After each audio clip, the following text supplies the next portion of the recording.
If we turn our backs and spit in his face, is God still gonna bless the USA?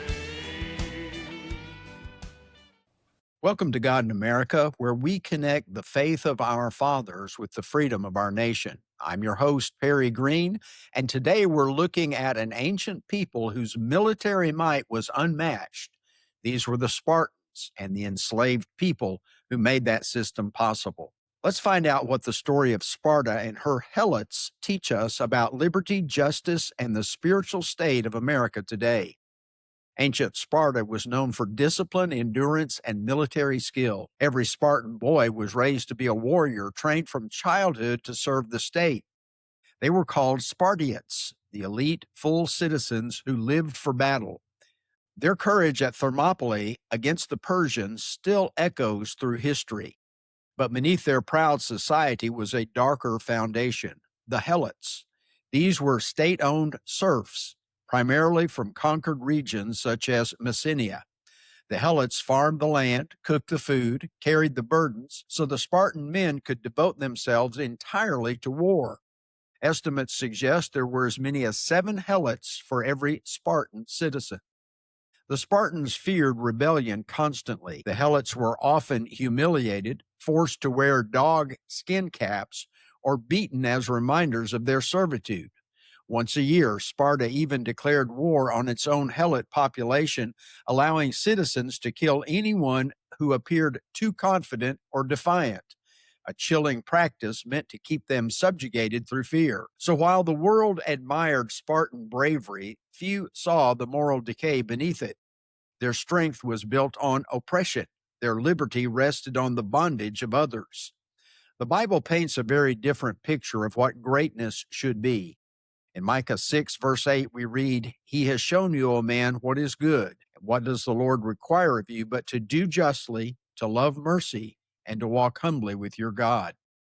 The Spartans knew how to fight, but they did not know how to walk humbly or love mercy. Their society was strong, but not righteous, and a nation without righteousness cannot stand.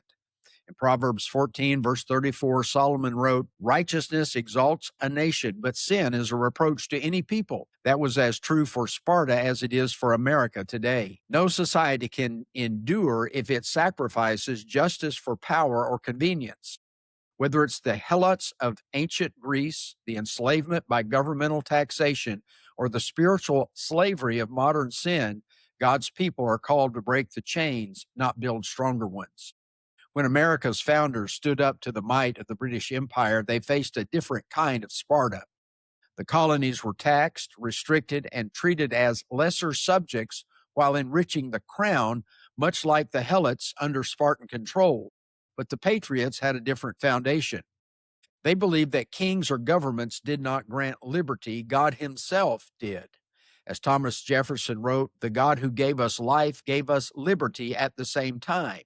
And unlike Sparta, the patriots sought to build a nation grounded in moral law and divine justice. They risked everything not to dominate others, but to secure freedom of all. Of course, our own nation has had its struggles with living up to those ideals. The stain of slavery, the injustices of greed and self-interest, the temptation of power. Yet the principle still stands. Freedom without righteousness collapses into tyranny. When power replaces principle, the tables turn and the free become slaves to their own corruption, just as Sparta eventually did. Today, America faces a different kind of bondage. We're enslaved not by conquerors, but by apathy, fear, and moral compromise.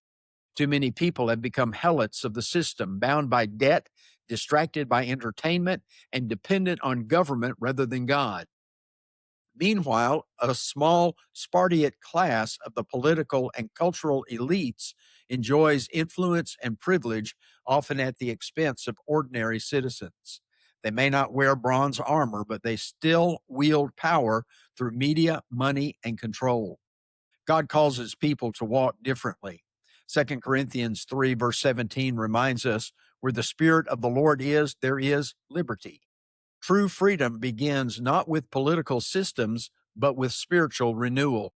We must walk by faith, as Ephesians 4, verse 1 says, "worthy of the calling with which we are called." We cannot afford to live like helots, waiting for orders, bowing to fear. We must be citizens of heaven and stewards of liberty here on earth. Sparta did not fall because its soldiers were weak. It fell because its soul was. Nations don't crumble from external enemies first, they rot from within. When people abandon truth for comfort or justice for control, judgment is not far behind. Let's remember an early House Speaker, Robert Winthrop's words.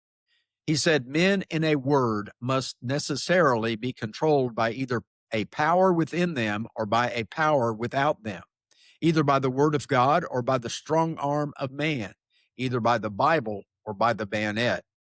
Well, thank you for joining me today on God in America. May we walk in truth, stand for justice, and remember that liberty and faith must always walk hand in hand. Until next time, this is Perry Greene reminding you that God's truth still stands and freedom still rings. And let's keep the light of His truth burning.